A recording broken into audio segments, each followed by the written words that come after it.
my friend. Hey, thanks for hanging out today. Usually I do Ask a WAGO, where you ask kind of questions about theory, something that I'm working on with a couple of my students. I try to do and influence this here interwebs. However, this is going to be a super laid-back session, unto which I'm going to ask a couple questions of people who are watching in the audience, and then maybe come up with a really cool way to have everybody practice for 5 minutes a day. Now, what do I mean like that? Whenever you're learning a new instrument,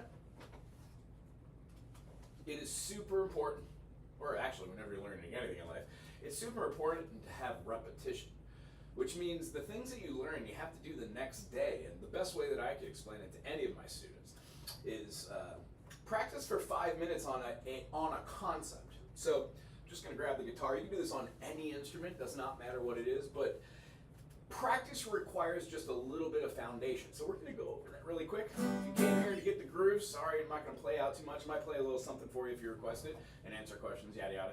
But what we're looking to do is get just a way of when you sit down with your instrument of what you do. And I hope it's apparent that when you pick up an instrument, you should tune. That concept makes sure that you always kind of resonate with the same frequencies, no matter what that instrument is. This just happens to be my Gretsch. It's got a Fishman pickup in it. And you know what? I like this guitar a lot. The only thing I don't like is I always leave on the tuner by accident and I kill batteries. And you know, I'm super broke and frugal all the time. So long story short, I don't like killing batteries, so I end up just not tuning it and doing it more by ear. But every once in a while, I just want to make sure that it's crystal clear. So first things first, you always tune your instrument. If you're playing on a piano, make sure it's got the setting of having standard concert pitch, C. The way we tune on most instrument is to hear A, 440, and then essentially tune all those notes according to that and use harmonics and fine tune. You should have really good chords working there. So how to practice. Here is how you practice. Whatever instrument you're playing on, you practice at your level, and then you go just a pay grade above that. What does that mean? If you have just got an instrument, you have no clue what your fingers are named, or what these individual sections with the little metal thingy-dings are, you have to learn what's on the instrument. So you would know that this is a metal fretting and that you play in between. So when you play between, the string that's sitting on top of these two metal pieces gets depressed when you push down it. There are two ways to play it, by putting a finger down and pressing down, or holding down as a function of squishing it, called a bar chord, B-A-R-R-E. The idea is there are only so many patterns of 3 notes, which are called chords, and we practice those over and over and over and over and over and over and over and over and over and over and over. It's really cool to get a teacher because, one, it helps employ somebody who does this for a living like myself in your local area, and then it also allows you to see and think outside the box on ideas that you might not have ascertained from the interwebs. What do I mean? You can go all day long in Wikipedia or Google just Googling the next fact or asking for info over and over. Whole step down and it's in D standard. I gotta say, it sounds more vibrant. I have a buddy that does that. Shout out to Martin. I hope you're enjoying the mainland. I can't wait to see you back here on island. I miss playing with you, buddy.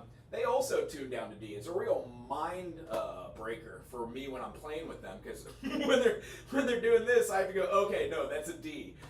However, yes, it does have a lower resonance tone. It works quite well when you have an instrument that's tuned to a drop but plays up in the same type of notes and just modulates. And then the complementary function of those waves together with the standard 6-string acoustic, it sounds really good. It reminds me of just like the original guitar, the Cordova. It was more of a baritone guitar than it was of a standard tuning. It had a lower register range, and then essentially our standard today guitar stemmed out of that after some tweaking and refining, and then eventually adding electronics to change the whole way that all music is perceived, I guess, in the Western world. Blah, blah, blah, blah, blah. But yeah, definitely. Tuning is cool. There are alternate tunings, so if that is what you're working on or practicing, great. Just because we have a comment, Hummingwood, it's nice to see you again. Glad you're back. Remember to ask any questions if you have, or enlighten us and share some cool information. Turn your guitar whole steps down. Other ways to do that would be just to practice in different phrasings or different setups for this. So a lot of people just do drop D, which means you're allowed to play these lower notes. Gives you a really sick lower end. Personally, there's only a few songs that I really enjoy that do drop D. I mean, I do enjoy heavy metal, but I'm more of an acoustic player. A great one to learn how to do movements is the Doobie Brother, Black Water. What is it? That sounded like what is that? Something like.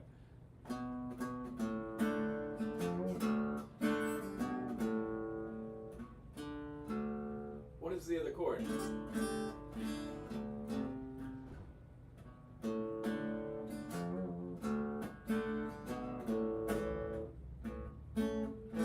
A minor.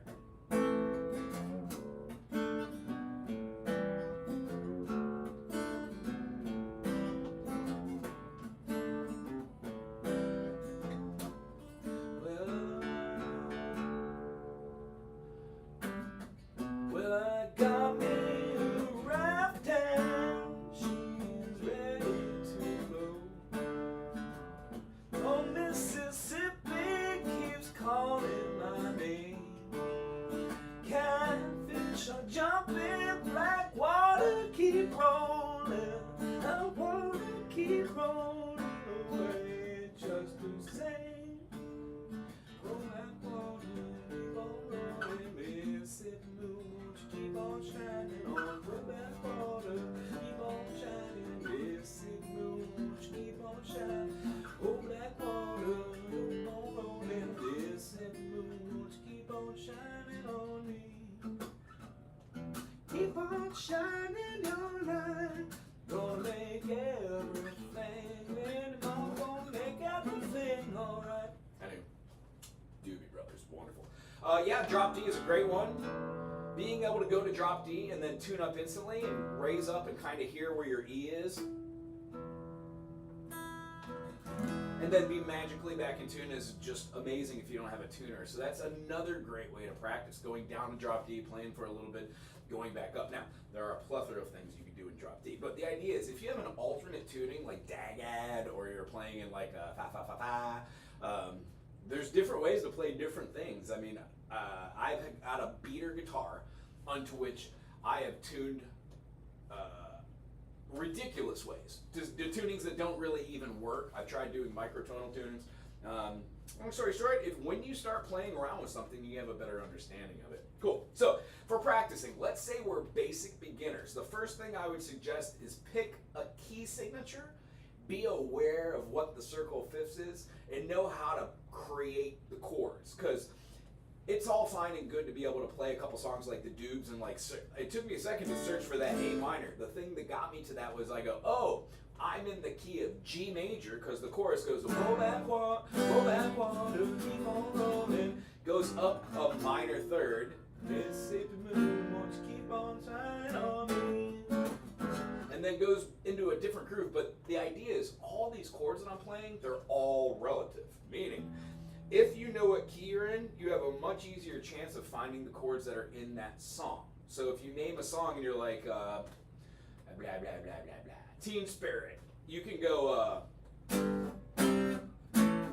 nope, nope, there it is, but that doesn't sound like it. That doesn't sound like the right key. Closer? I think it's an F. Now you don't have to have perfect pitch, just relative pitch to get closer. Because sometimes when you play a song and you play it in a different key, it doesn't have the gravitas it would if it was in the key was written, that you're used to hearing it. Classic rock songs, what they're called, a big old, why is this thing on the screen? I can't get this off. Sorry, I'm horrible at it. Oh, there it goes. All right, it's amazing to know that classic rock songs are what they call big old, I have a little heart in front of this, I can't read that. Big old E what? E like Don't Stop Believing, Journey, Be With Mr. Big. Yeah! It's amazing to know classic songs that are in what they call big old E. Yeah, I would assume the big old E just has that most powerful low note, so almost any song that has the refrain, like even that Mr. Big song, gee whiz, what song, what was that? It's like a, no, this. No, that's extreme. I'm the one who wants, the one who wants to be with you. Deep inside my pretty sure in there it goes through the E. And it also has a big old song that refrain that goes back to a chorus or a refrain that hits that, like especially like Extreme. Mr. Big did stuff. Bon Jovi, absolutely. Whoa, whoa, whoa, whoa, whoa, whoa, whoa. Playing in a minor key and then going to the major for the resolve, amazing.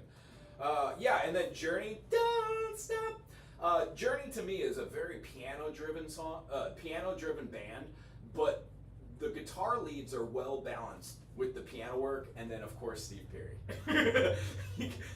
you know, that voice, woo, right on. So another great idea for practicing is when you are practicing, like at a beginner level, try to hum along with whatever you're playing. What I like to teach my students in the beginning that just would resonate with the guitar, because we're on the guitar. If you're on the ook, you do the ook. If you're on a piano, you do the piano. If you're doing voice, you do your voice.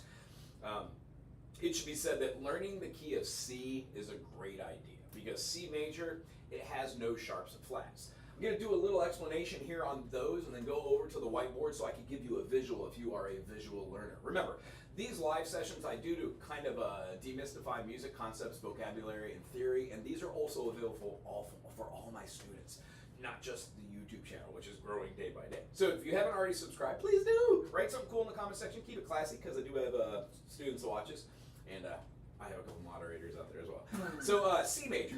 On a guitar, it's composed of a C, E, and G. Now, when I do this, I'm talking about 3 very distinctive notes of a 7-note system.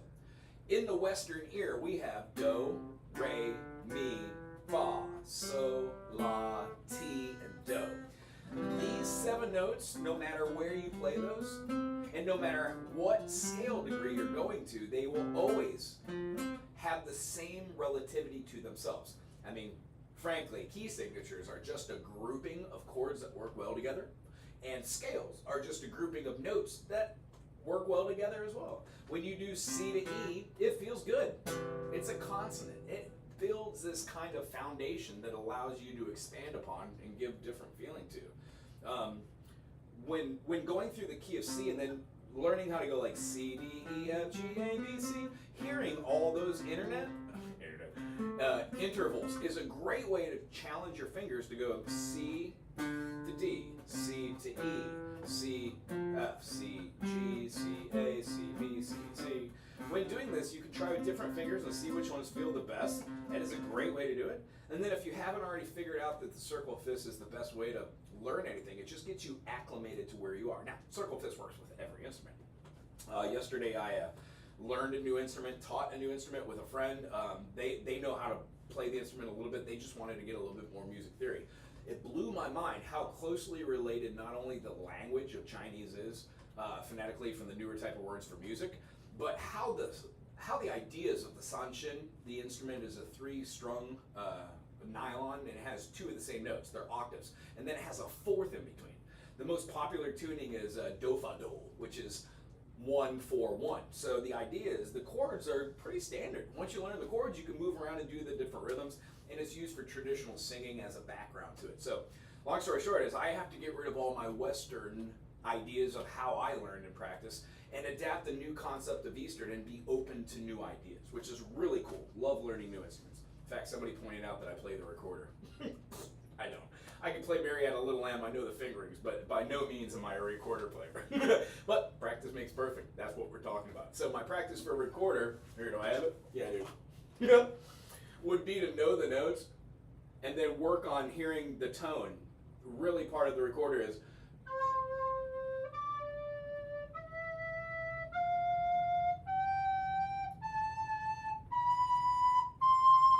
once you get a scale, then you can kind of hear where those notes are to be able to go.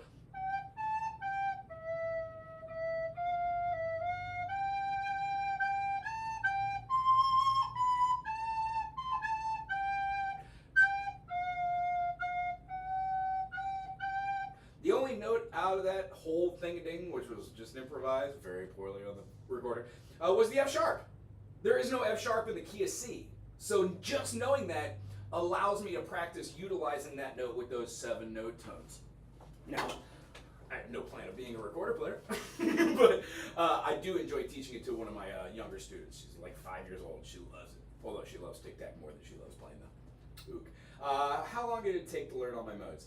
Well, here's the thing. I am still in the process of learning modes because modes have something called like a hat on a hat. You could turn a mode into another mode. They're secondary modes. They're amazing. The hardest part was associating what modes are forwards and what modes are backwards. If you haven't already stumbled upon this, modes have mirror modes, meaning the intervals that we do, like whole step, half step, whole step, whole step, whole step, half step. When you reverse that, whole step, half step, whole step, whole step, whole step, half step, whole step. So you get a completely different mode. So you might go up Ionian, but that you're gonna come down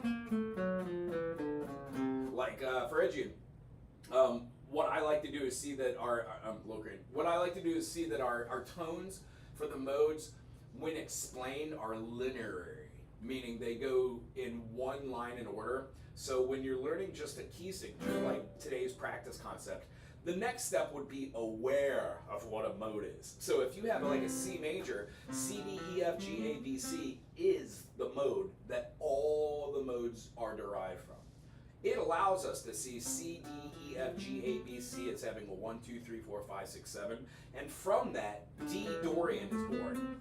All I did was play C major, but I omit the C and play the D. D, E, F, G, A, B, C, D.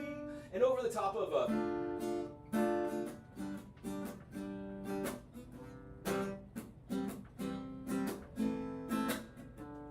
D minor, G, C, A minor. You could have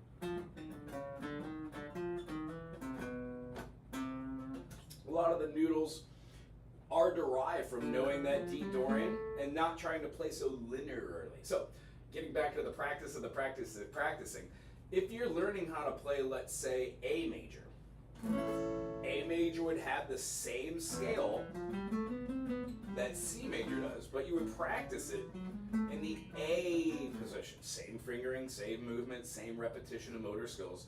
But knowing A, B, C sharp, D, E, F sharp, G sharp, A, knowing the 7 tones is really the first step. By knowing modes that you would play B Dorian, knowing that B Dorian is only going to be in the key of A, or its relative minor, F sharp minor, is huge. So when you're playing A major or F sharp minor, you have the ability to play like your pentatonic for your A, or you have the ability to play your F sharp minor pentatonic, which allows you to move flawlessly between the two portions or the sections. Having a good ear to learn how to solo is humming. Yeah, I noticed from some Zappa stuff in the 70s that some of the really iconic solos or tunes were hummed along while playing, and Frank does it, so does Ike Willis, so does Ray White. Many of the players that played with Zappa do. One of my favorite is I think Ray White off of the City of Tiny Lights.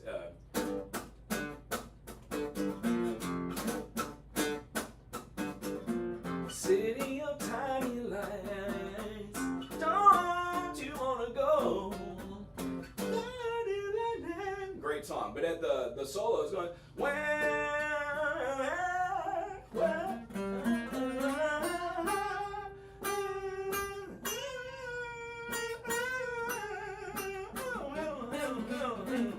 if you can hum along with what you're playing, you tend to have a better understanding of where the notes are.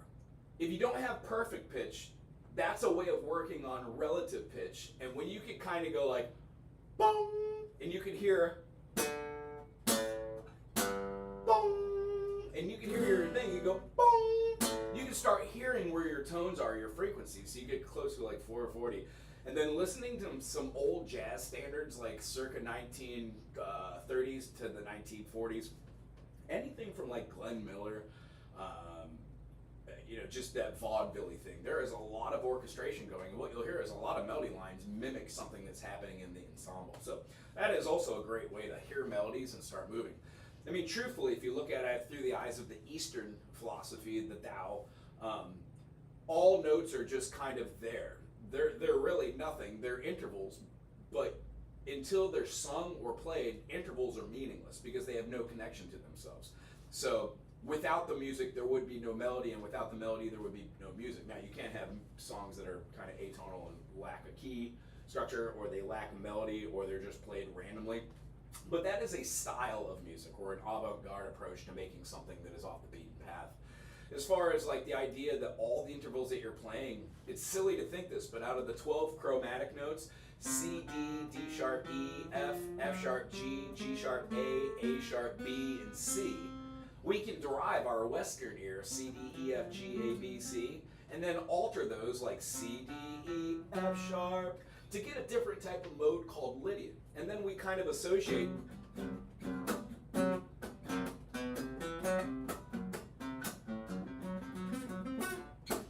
associate melodies and feelings and tension building concepts with those modes. So most of the time, the practicing, you could try that with anything. How about, let's show that right now. If you're practicing in the key of C major and you're doing C, D, E, F, G, A, B, C, and you know that those 7 notes are everywhere, you can also view this as having different rhythms, like C, D, F, G, E, C, D, F, G.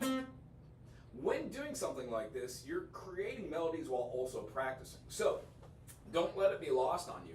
Music is boring in the beginning. When you get basic concepts and you start stacking vocabulary, playing different songs, working on bar chords, seeing your instrument as having sections, getting a teacher that might explain Lydian, do, re, mi, fi.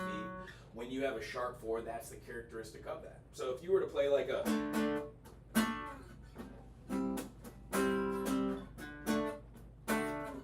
this is a D major to C.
See how knowing that C Lydian is just C, D, E, F sharp, G, A, B, C, you essentially are playing what you would consider a D, E, F sharp, G, A, B, C, D.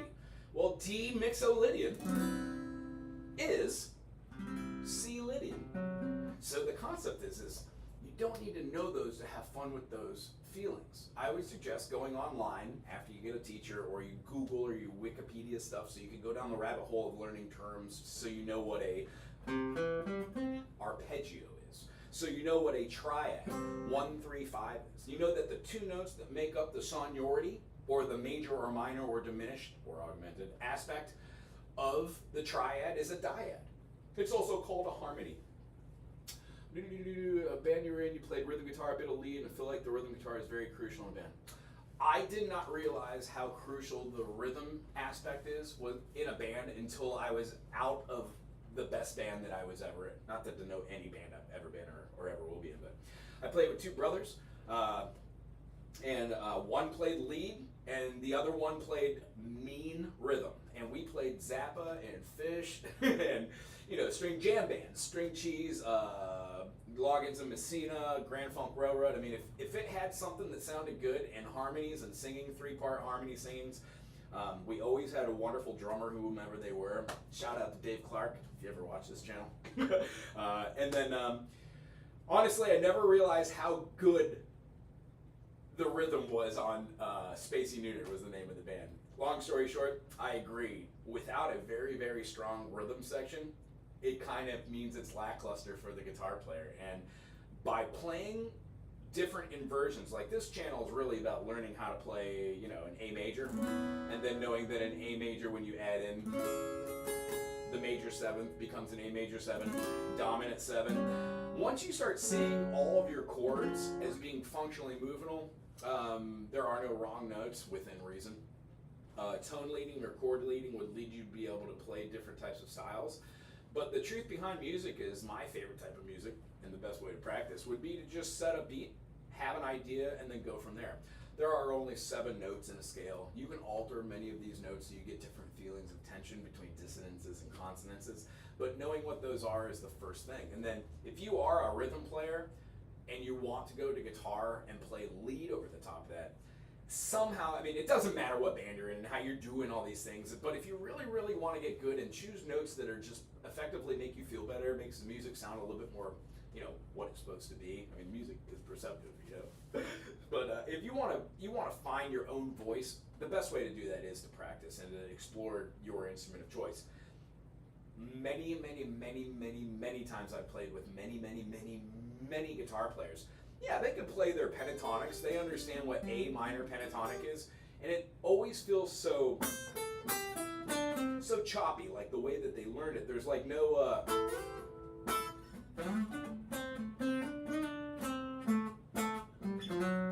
there's no like individuality of the melodies of the lines that they choose. And now I'm speaking super broadly. For the they unto which I'm referring to are people who have always wanted to just be like, just play lead, to do the and do the bends and the slides and the hammer-ons and be like diddly diddly diddly diddly. That's one type of guitar player. They do get good at like hearing like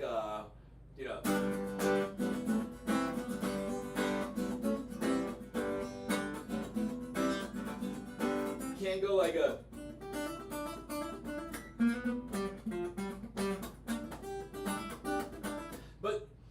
those are all just standard grooves, and once you really explore like the genre, what that is, where it came from, folk, rhythm, blues, and understand some bands did it better than others, research those players, and then you fall into a thing where you're like, I would either rather listen to this, or I'm not a fan of Dylan by any means. I understand that he is the voice of a generation and that his songs extend past space and time. I've heard it, not a fan. Long story short, I like those songs that he's written, and when I hear them covered by other people, I dig them. Just not a fan of the way Dylan sings, as you could hear from the band tune. Anywho, as far as like getting to a certain point, many guitarists get to the point where they understand what we're talking about, beginning phrases of knowing how to play majors. Then they understand how to play the relative minor, hopefully, that whole idea between the correlation of the 1 and the 6th, the root, the tonic, and then the submedium. However, many guitarists will not play the rhythm to the songs that they even know. They only know the lead part or where they're supposed to be. It's almost functionally, it's like, can somebody else do it? The idea for me is almost every single song that I've played, I could play on every instrument that's playing there. Like the drums, the bass, the sax, the guitar. And it's not just like toot. And I'm not that great of a player when it comes down to it. I just practice, and I try to feel inside the pocket, not overplay, and then hit notes which have good foundations and dynamics, and work well with hearing and listening and making eye contact, watching the foot patterns that a drummer does, and then correlating that on the rhythm instruments like a bass, or if I'm playing guitar, knowing to just set a groove for whoever's playing the lead. So, if you're doing, the other day I think we're doing like practicing 7. Money, it's a kind, share it, have it, don't take a piece of my pie. guitar.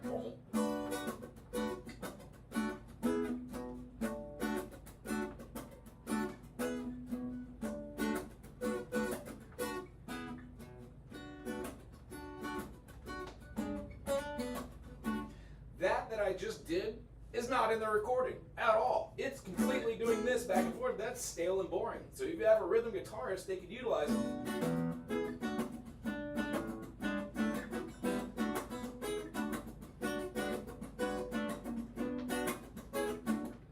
Becomes a little more James Brownie, but then again, music's open to interpretation. If you're a guitar player and you're just diddly-did,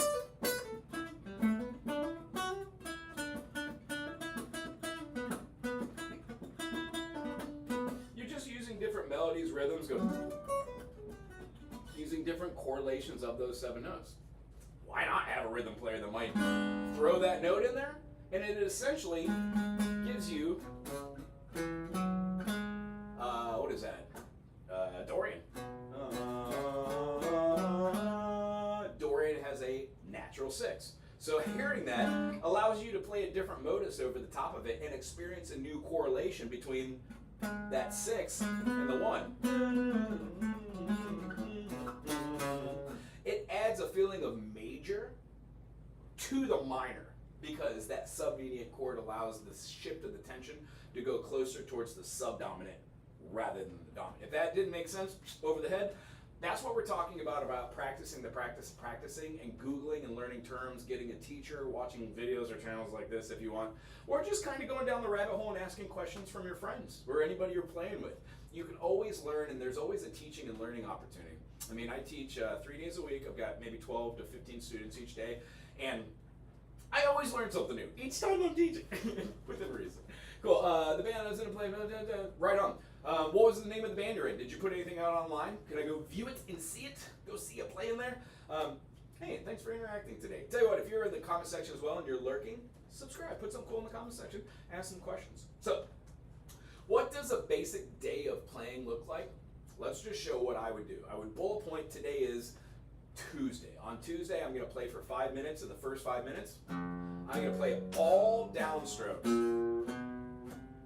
on every string that's a half step away on the 1, 2, 3, and 4, and I'm going to work on swinging my pick and just smacking the note. And when I get to the top, I'm going to go back down. I call these spider exercises. Many people just call them finger exercises. This is to get motor skills and motor memory to work on pushing down the string and not getting any like dead notes, and working through half steps, the smallest distance in the Western ear. You don't have to keep it like that. You can switch up the way you do these. And the way that I feel about these spider exercises, if you could remember how to do a pattern like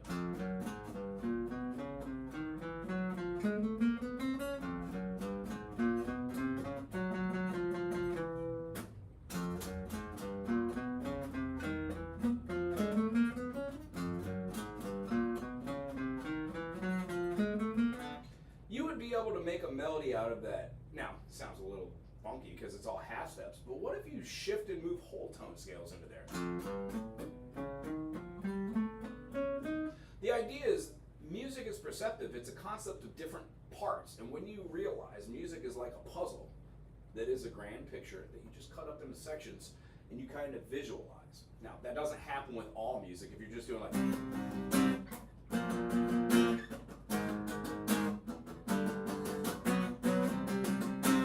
standard beat, that whole rhythm can be played the whole time. Music gets a little boring if it stays in that the whole time, so if you're doing a B section. I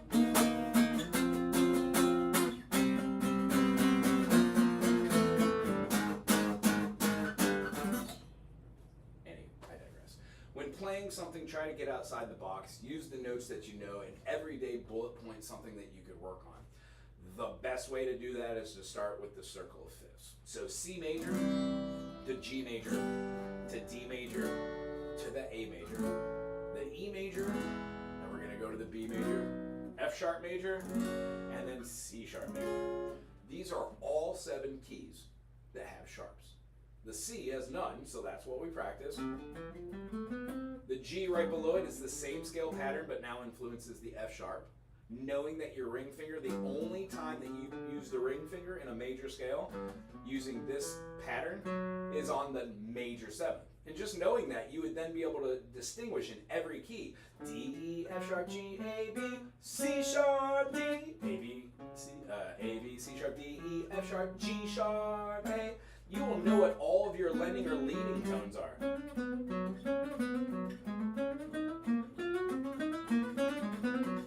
And then you practice kind of concepts like that. You can noodle around, have fun with it. You're probably going to annoy anybody you're staying with. Every one of my partners and roommates would definitely agree that the first 15, 20 years of me just doing like very annoying. I get it now. Hi, Rachel. Yeah, Rachel can attest to that. So being able to go through do, re, mi, fa, sol, la, ti, and do, and then moving that whole thing down to the 6th, E could do it as well, but that would be an open. Open notes are really weird as well. There are 3 scale patterns, and that's what I want to show you on the board in just a second if you're a string player. But the idea is I'm going to be documenting it for a guitar. You can do it for a ukulele. You can do it for the sanshin that I was just talking about that I just learned the other day with a student.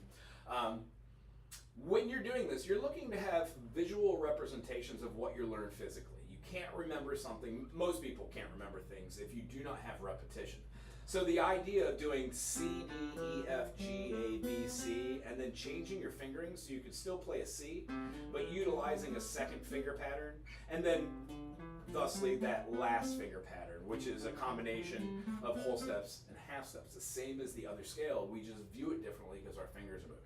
So the beginning is get the basics, get some vocabulary. Understand that when you're playing a piece of music, the 2 most important parts that we do are going to be the time signature, which dictates how the feel or the rhythm or the flow is going to be, and then the key signature, which is going to give you a point of centeredness. You generally won't have something like C major, A flat major, D major, B flat major, F sharp major, E major, D. That's just really not a common chord progression. It sounds random. However, can you make that work in the context of music? Absolutely do. So, going through the circle of fifths will open up your mind to what chords correlate to the key signatures. Knowing all 7 notes in a scale or a family of chords when you make them into triads, super important. And then the next step is do exploratory work within that key. If you know that C major has C major, D minor, E minor, F major, G major, A minor, D diminished, and C, you realize that the C major is exactly like the A minor. They share a key signature. In fact, when you play an A minor and put the C in there, it's called a C6 or an A minor 7. They share the same tonality but are used in different contexts, no matter where you put them. So the idea is, if you were to be able to play the secondary chord in the key of C, C feels like A minor, which is the 6. The D minor is the relative minor to the F major, meaning F major and D minor share a key signature, 1 flat, B flat.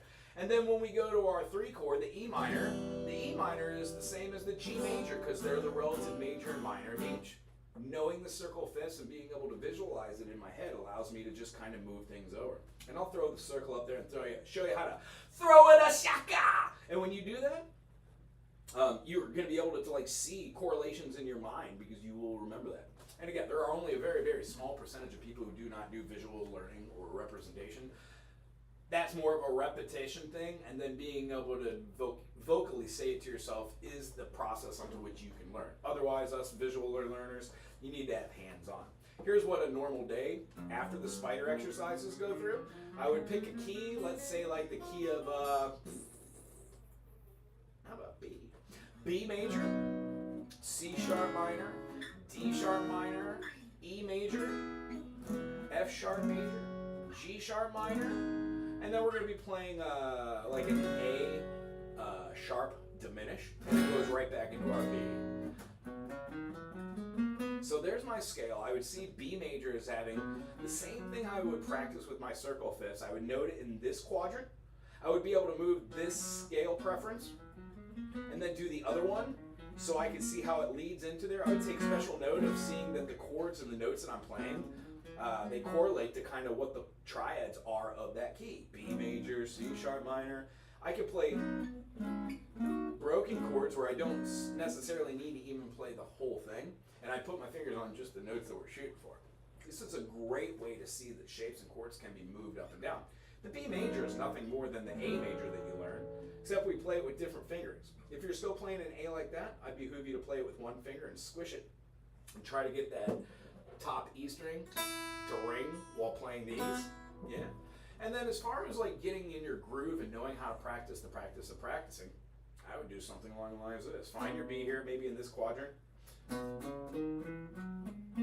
You get your major, you know your chord. If you associate it with this song,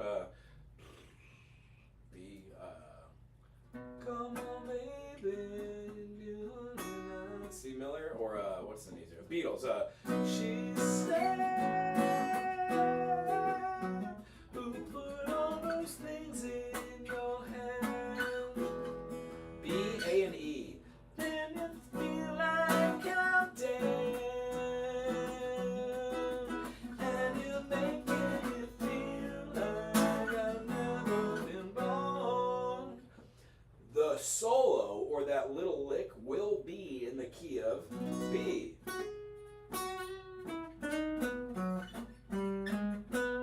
That was more dead. Let me see if I can hit it. What is it? Making me feel like I've never been born.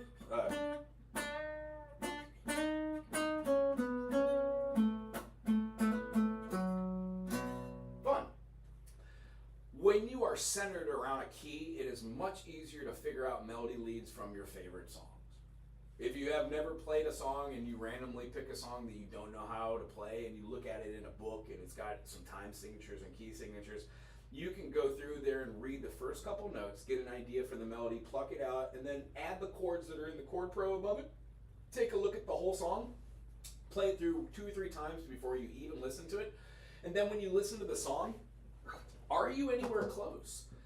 By the time that you've been playing an instrument for 6 months, you should be able to just play a song from sight reading it and then listen to it and have it be somewhat close. That should work for almost every instrument as well as singing it. So if you've never heard like Danny Boy or what are some other traditionals? I like a song called Enherst. It's a German song, talks about the changing of the seasons, generally done in a SATB type format, which is singing soprano, tenor, alto, and bass. However, there are a multitude of songs out there that are from artists. So maybe listen to an artist that you know, like Blues Traveler, and listen to something that's not what they played in the 90s that was popular. Listen to like the B tracks is what they call them. Sometimes you'll find a band that was super, super popular, like the Guess Who. Have you ever heard of the Guess Who? Anybody in the comment section? The Guess Who not only had like many, many #1 hits in the same years, but they also had B-track tunes that are amazing. Other artists like that, like Dobie Gray, everybody knows, give me the beat, boy, to my soul, I wanna get lost in rock and roll and drift away, yeah. That's the name of the tune, but almost every song on that LP is amazing. Check out Dobie Gray if you can. Oh, we're gonna go over to the board. I'm gonna drop some musical concepts. I do hope you enjoy this.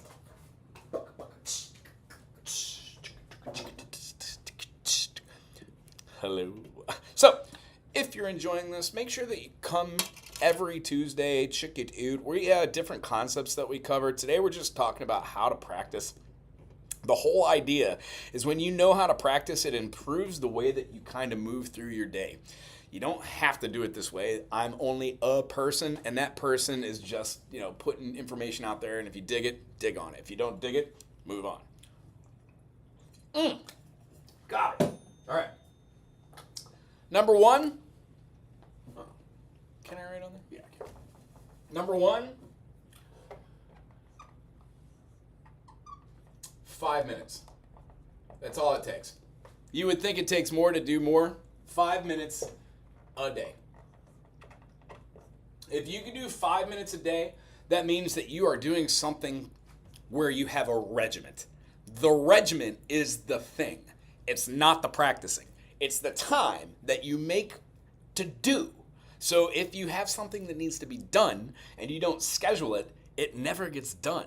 If you're a guitar player or an ukulele player or something, you basically need to find the time. When you find 5 minutes, the new way to, I like to find new ways to practice. Thank you for this. Cool, right on. If you have to bounce out of here, I understand it. Check it out. I would love for anybody who enjoys what I do here to timestamp these. It would make it much easier and more efficient for other people. Plus, I know I got the gift of gab. However, yada yada, that's what we're here for, right? Just to observe life. So yeah, 5 minutes a day is going to change the way that you feel about it. 2, exercises. You're going to want to do exercises that allow you to move your fingers and have finger mobility.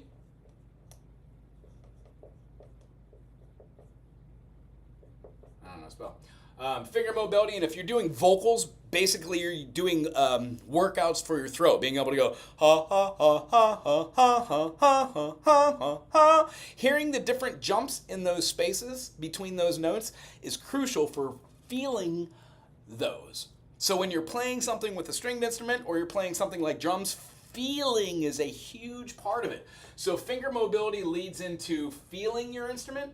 And then as far as that, I'd like to say the oral skills go along with that. These two things allow us to feel the instrument and then to hum along with it. If your voice is your thing, do that, right? Right on, humming. The oral skills are, as Humming even pointed out there, it is a very crucial thing to being able to go,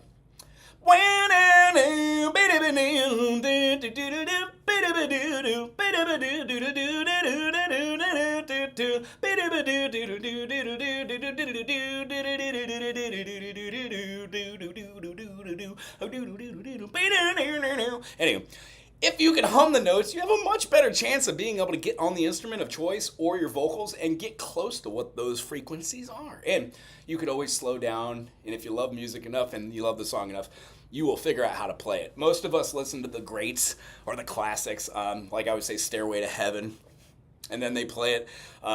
You get as close as you can to it, and after years of playing an instrument, you might master it. I've been playing Stairway for, 20 years. I don't think I've mastered it, but I know it well.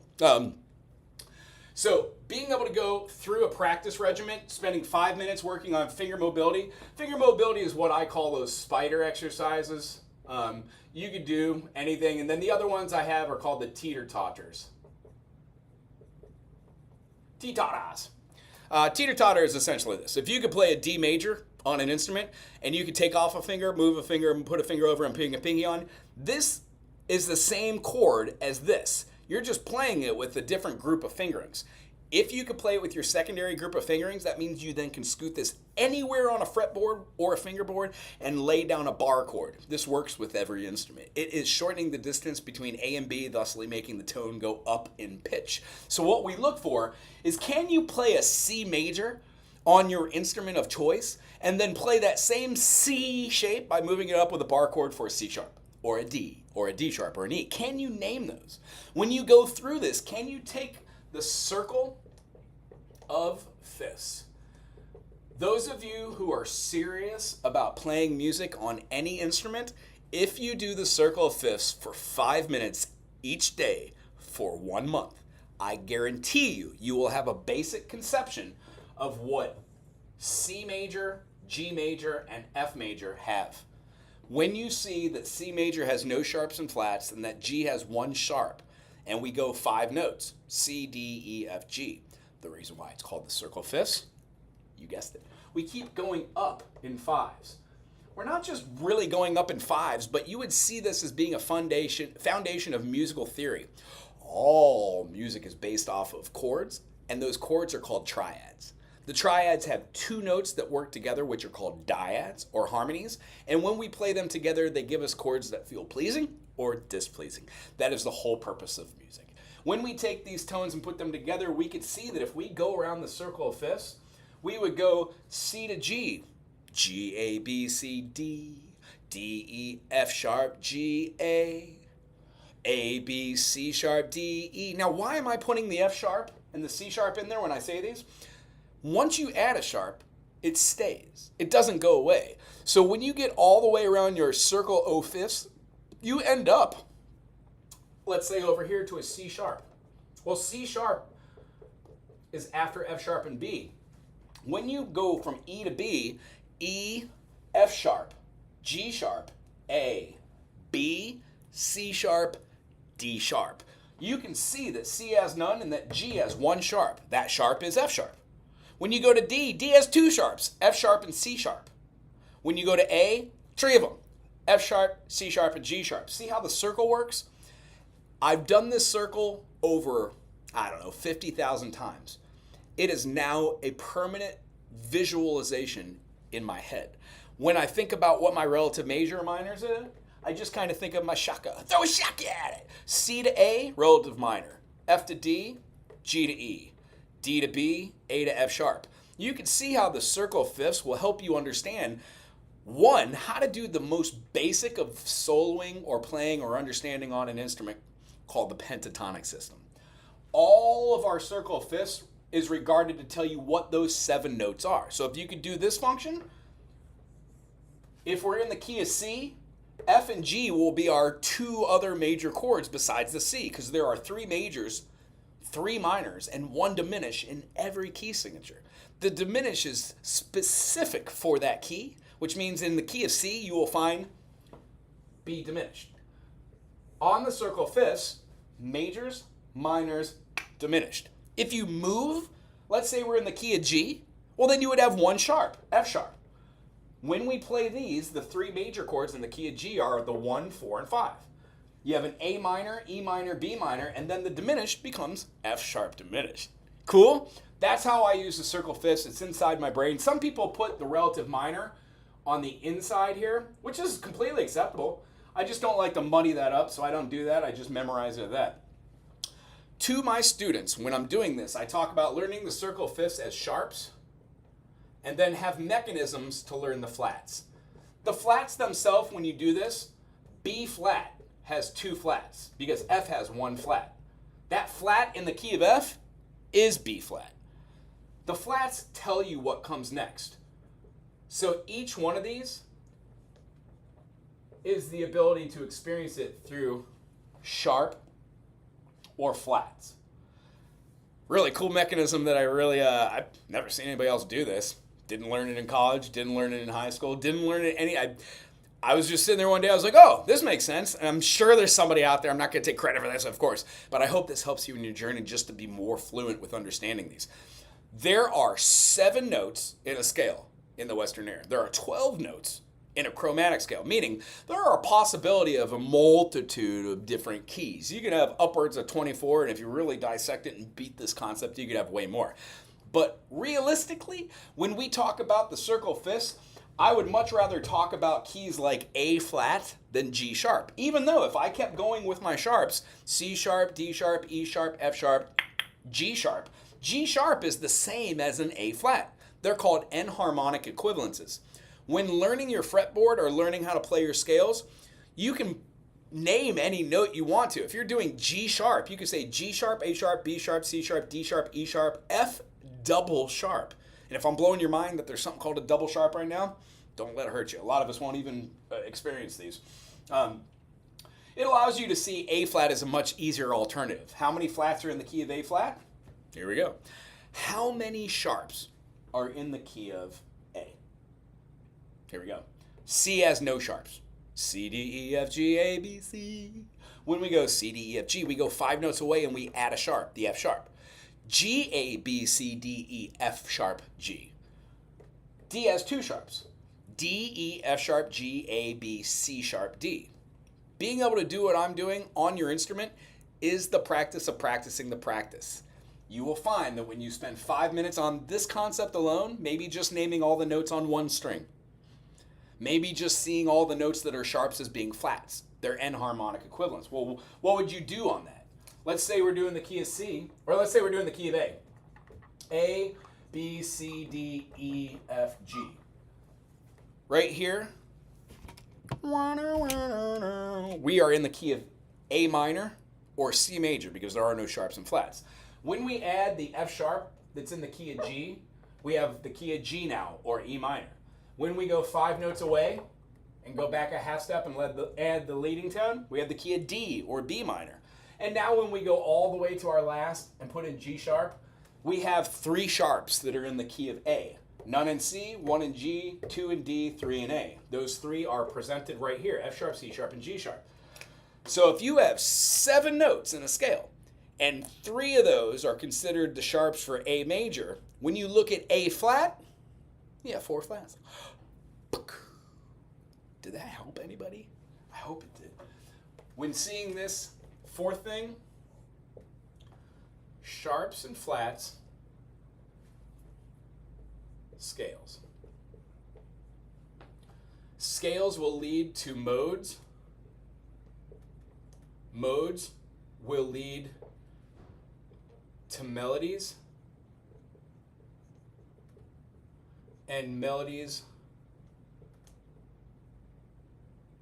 will tend to turn into phrases or periods. Now, I don't really have enough time to talk about all this in grand detail, but when you write something on a measure or a staff, you generally have an idea of 4 measures in the beginning of a song. It's in a time signature, it has a key signature, let's call it A. And then from here, you're able to go and put notes through here, right? And arrange them so they have different variations so you know the different context between how these sound. Whole notes, half notes, quarter notes. You even use some rests. You do a piece that has a certain amount of notes that go into here, and then you have an ending. Well, the first thing that you do in most music writing is repeat the first measure. If it's not an anacruxix or a pickup note, you would just do the same exact measure that you do right here. You would put the clef in, blah, blah, blah. Then you would change the variation of this. If this was dun, dun, dun, dun, dun, this first thing would be dun. You would change that to be maybe be like dun, dun, dun. It's the same as the first thing, but tweaked down here. And you'll notice that almost every melody does this. But if you keep repeating something over again, the ear expects it, so it becomes boring and stagnant quickly. So as a writer, composer, author of these ideas, you don't want to be stagnant. You don't want to play the same note over and over and over again. You don't want to have notes that move together. You don't want to have things that are always doing the same central theme unless that's what you're shooting for. And these are all just practices we use for standard writing in the beginning to learn how to do this with a couple variant rules which you're able to break later. But the idea, these 2 together are called the period. This period right here is like a question and answer.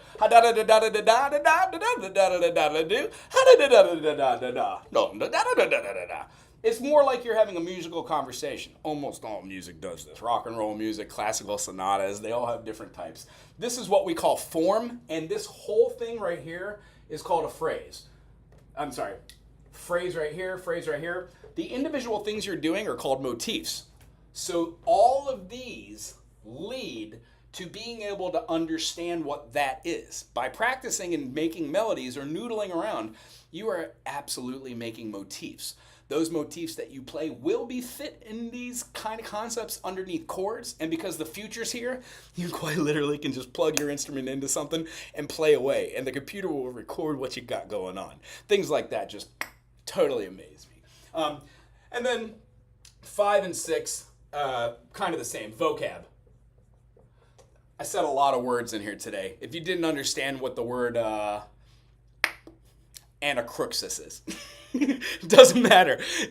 Nobody will ever use the word anacruxis unless you're doing some sort of musical class and there's some professor or whatever that just wants you to know that. Anacruxis is called a pickup note. In a first measure of any piece of music, if it doesn't have complete amount of beats, like let's say it's Fur Elise. Fur Elise would have this kind of like na na na na na na na na. Well, that first 8th note is in the first measure. Well, that's not the first measure. It's called an anacruxis, or a pickup note, or a pickup phrase, or a lead-in. The next measure is actually the first measure.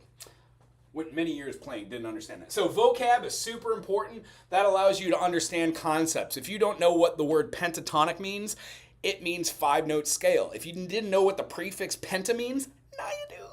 Triad, 3 notes. There's 3 wheels on a tricycle, stuff like that. I teach all ages, 5 to 55. A lot of people just have some of these terms go over their head, and when you get that aha moment or that zen moment, that feeling of oomph or chung, You will definitely have goosebumps like I do, and it'll make music more experienceable, fun. When going through here, the last thing that you want to do is do what this whole channel is about.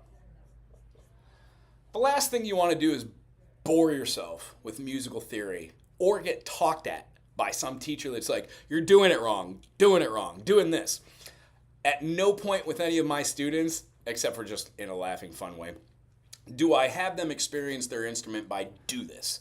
It's always by repetition and example. So if you are an educator and you've got students you've been working on, you've got a couple people that just aren't grasping it, try to change the whole dynamic onto which you're teaching. 5 minutes a day, having fun with it, playing songs from books, learning a little bit of sight reading, how to know what key signature you're in, knowing what time signature is. These are all the basic foundations. Theory is something that comes after foundation.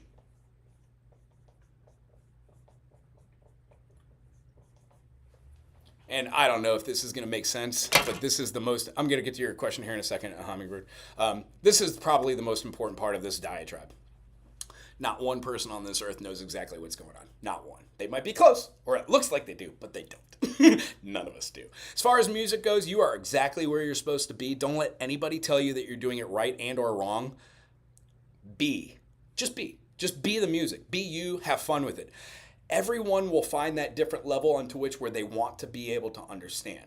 If your level of understanding is you own an instrument and it collects dust, but every time you have people over, somebody jams on it, perfect. If your whole level of enjoyment is saying, I heard, how about like something from Mendelssohn or Bach, and I want to be able to play it on the classical guitar, then set a goal. Your goal, if you don't know how to play the instrument, is to get a teacher. To go through the process of making 5 minutes here and there. And remember that there's not really one right way to do it. Within reason there is, but you will experience over time that playing is demystified by the more you know. By the time you can play the circle of fifths and see how these correlate, or do that little mechanism like this, ready? How many sharps and flats are in the key of G? There are none in C, there's one in G. There are 7 notes in a scale. Take away one of those notes. How many flats are in the key of G flat? 6. The only note that was not a flat is that one sharp.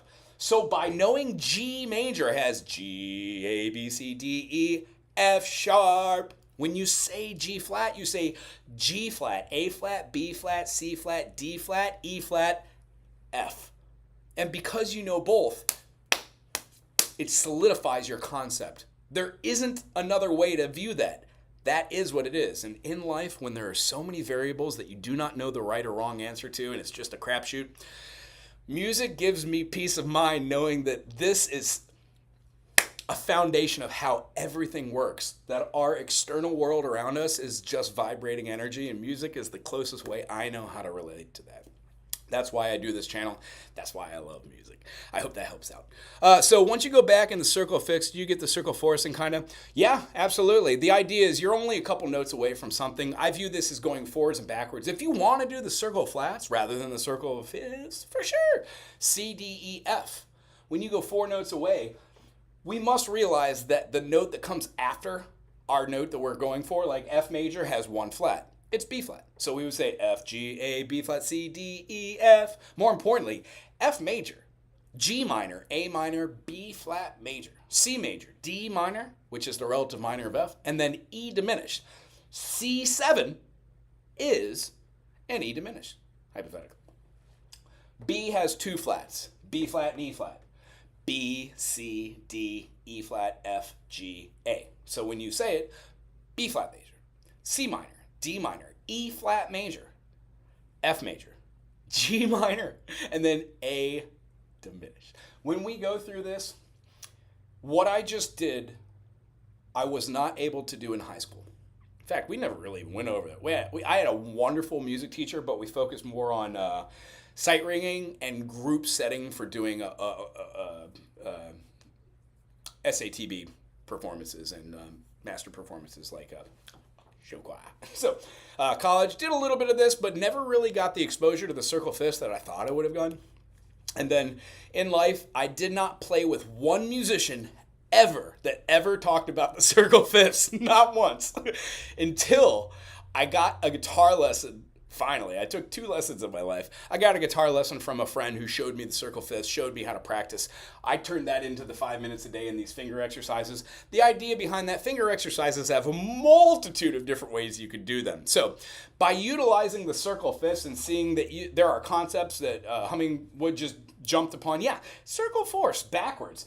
Don't let it be lost on you that you could do the circle flats all the way around. If you just didn't see C sharp at all, C sharp is D flat. They're enharmonic. After a C flat, you would have C, D, E, F. So an F flat is an E. F, G, A, B. When we have B double flat, it gives us an A. E double flat gives us a D. A double flat gives us a G. See where we're going with this? The circle flats can have double flats because that is a thing. There are no triple flats, but hypothetically, everything could be manifested if you want to. Just nobody in the music community would actually do that. Although, there have been artists that have written in triple flats and triple sharps into stuff. It's just nonsensical. It's hypothetical. Kind of like the G sharp and D sharp keys. Just stay away from them. So, today we've got a pretty good understanding of how to take 5 minutes a day, budget that time, and pick a concept. So if you pick a concept, here's a long list, a plethora of them. Foundation of music. What are chords? How to play triads. What's a dyad?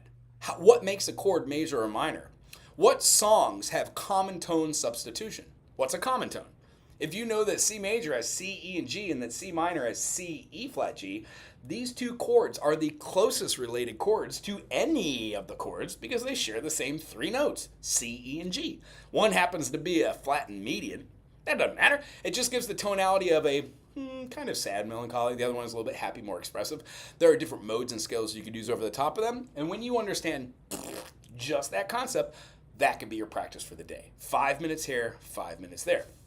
Don't overwhelm yourself, and don't try to recreate something or recreate the wheel or make it special unless that's your thing. The idea is there are mechanisms to learn how to do almost every functionality or procedure or reflection of concept on any different instrument. What sets musicians apart or differently from other musicians is their ability to use what we all have and make it sound different.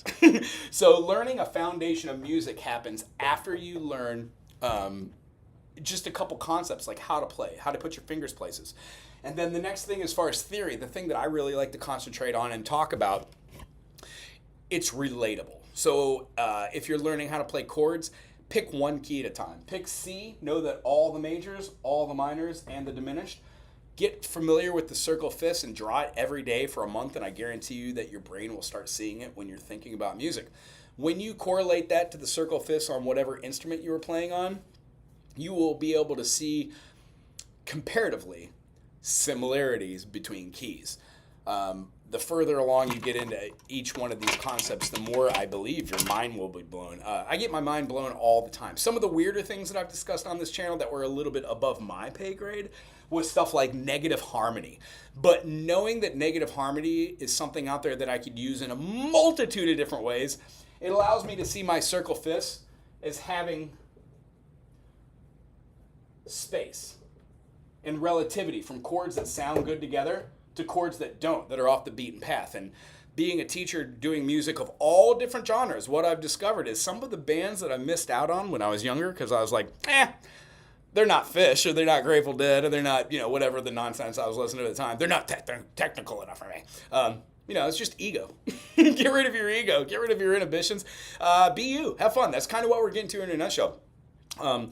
The ego, when you take it out of the guitar playing, or like the ego, not referring to Freudian type of, just the thing that you think you are. When you take and step aside from that and realize that we really know nothing, even somebody like myself that knows a little bit about music, I know nothing.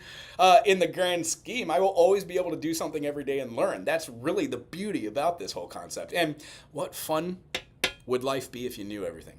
Nobody wants to deal with that. You want to have the awe of the scare and the awe of the pain. and the suffering to an extent, because then it makes you be very appreciative for the happy points. So while doing scale exercises, you're building calluses. While technically doing you're learning how to hear those intervals. And then you could relate that to piano, your voice, a mandolin, any type of instrument. And then the best part about this is once you get a very small foundation with little bits of theory that back themselves up with vocabulary that help you understand, you start to be able to know how to describe what a scale or a mode is. And then you start to be able to understand some of the variances, like where I've gotten with modes is different than any of where my students are. In fact, I've got some students that are better at modes than I am that actually use them in the music and genres that they use. And they have a fully functioning understanding of why and how. But they cannot explain it to anyone else. They could just show what they can do. This is a fundamental thing that I find with guitar players that practice a lot, that have no direction. That's what this is about today, to how to find direction, how to put it into context and use just basic concepts like learning how to play a chord in a different way so you can move it around, and then experiment with that shape anywhere on your fretboard, on any instrument. You would be surprised that after you learn like something that's tuned in fourths and then something that's tuned in fifths, like the difference between a mandolin and a guitar, there's a lot of similarities and a lot of differences. Once you see the difference between the two, it's kind of cool. Like a banjo, completely different kind of tuning, but when you play chords on there, they feel almost exactly like the guitar chords. When you're playing like an A minor on a banjo, the A minor with the addition of a pinky feels exactly like the A minor on a guitar. In fact, it's on the first fret too. Long story short is you see similarities in each one of these things are things that when you put together, they open up and broaden your horizons musically. And I guess the takeaway from this is you don't have to tackle music theory. You don't have to know every different thing. You don't need to know what a zarando is or a censura, or none of these things would even mean anything if you didn't have any practical concept or application for them. So stay in your own lane, pick the things that you know, and if that's just do, re, mi, fa, sol, la, ti, do, do, re, mi, fa, sol, la, ti, do, re, mi, fa, sol, la, ti, do, try to do that through the circle fizz as we demonstrated in the beginning of this video. If you are watching this in the future and you have made it all the way through this video, props to you. Thumbs up, subscribe, put something cool in the comment section. I would say if circle fist is something that you took away from here and that's really important, you're playing it with your 5 minutes a day and you're working on your finger mobility, maybe check out some of the playlists which have concepts like this put together. And if you would be a dear, timestamp those. All you got to do is put like one sound, what is that, a colon? No. Yeah. Semicolon? No. Colon, and then the number, and it will put a little blue marking on there, and hopefully they're right and linked up. So if I'm talking about triads, put the note triad. Many of the things can be here established by what we're going through the comment section too. Let's see here. Once you go back to the circle fist, oh, that's the same comment. Yeah. So circle fist is super important. If I had 3 things that'd be the point out is budget time. Try to get a basic foundation of music theory. And 3, don't take yourself too seriously. Have fun with it. Put on a backing track and diddly diddly diddly diddly wow. And when you're playing, remember, playing alone and practicing is great. That's what we do 5 minutes here, 5, 10, 15, 20, 30. I got to the point where I was practicing maybe 6 hours a day. That's too much. A lot of work was just repetition. A lot of it was just playing songs and chords, music analysis, putting on a backing track like Joe Bim's Wave and playing along with it for an hour and a half, that kind of thing. Pressing yourself to do things that are outside of your normal box and then experience them through the eyes of just trying to understand and have fun with them is really where it's at, especially for me. I hope you take that away from this channel, and I hope you really dig the concepts we work on. If you're in the comment section and you have an idea that you've been working on or you want a little explanation, maybe I could shed a little light on a subject. If not, and it enlightens me, maybe I'll learn a lot about it and then try to put something up here on the interwebs. Anyway, check out the channel if you would. The next little workshop we have coming up is going to be the... Oh, it's just an open jam. We're going to be doing workshops where if somebody asks me a little bit of questions about what they're doing, great. But in Hilo, Hawaii, from 5 to 7, just going to have local musicians show up. It's like an open mic, but it's not like there's a sign-up sheet and everything. We just all come together and play at the same time, being respectful, tonally wise, and learning how to make eye contact and read the room with rhythm and body language. Other than that, after that, February 4th is going to be our beginner saxophone ensemble. There are many saxophone players on this island that own an instrument but haven't had lessons and have no place to play. what we're going to do at Big Island Guitars is provide an opportunity for those people to come together, work in a group setting, and learn how to be an ensemble, which means hearing oral skills, and then being able to put that together and holding down notes and tones so we form triads together, and then having somebody play notes in a scale, showing how to manipulate those 7 notes so you could get blues scales, or showing how you could just get runs of modes and how to use melodies working with the half steps and whole steps. That'll be on February 4th. I'll put that live up here so you can tune in. And I know Donna's not here, but saxophone player, if you want to show up, that'd be great. Other than that, everybody have a great day. Rachel, thanks for moderating today. Hummingwood, thanks for being in the comment section. I appreciate you being here, brother. I'm going to throw you a shaka. There it is. Other than that, check out the channel if you would, and be awesome. Practice. Aloha.